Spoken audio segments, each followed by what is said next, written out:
Ni matumaini yangu kwamba ubuheri wa afya popote pale ulipo. Hujambo na karibu mpenzi mtazamaji, ni kupashe habari kemkemo zinazogonga vichwa vya habari hapa studioni kwangu. Mimi ni Martha Nirima.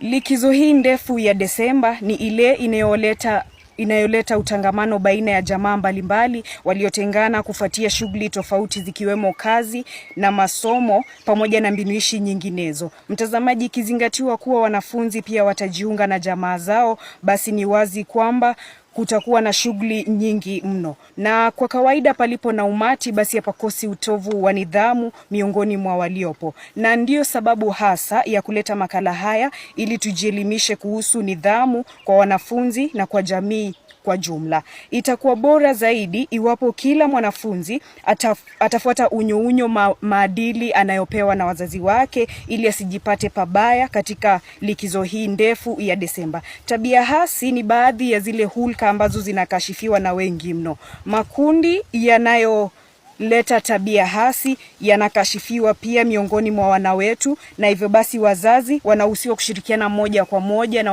wana wao ili kufanikisha shughuli za likizo hii ya Desemba. Mtazamaji, katika hatua za kila siku na kutakia kila laheri, na ni matumaini yangu kwamba haya yote yatafuatiwa ili shughuli za likizo hii ya Desemba ziweze kukua za kufana zaidi. Na kwingineko ni kwamba hivi karibuni sherehe za kuadhimisha sikukuu ya Krismasi zinakaribia, na hivyo basi mtazamaji, najua mbinu mbadala au maandalizi mbadala yanazidi kufanyika ili kufanikisha shughuli hizo. Kutoka hapa studioni kwangu mtazamaji, na kutakia heri njema yenye fanaka na baraka katika shughuli zako unaposherehekea sikukuu ya Krismasi.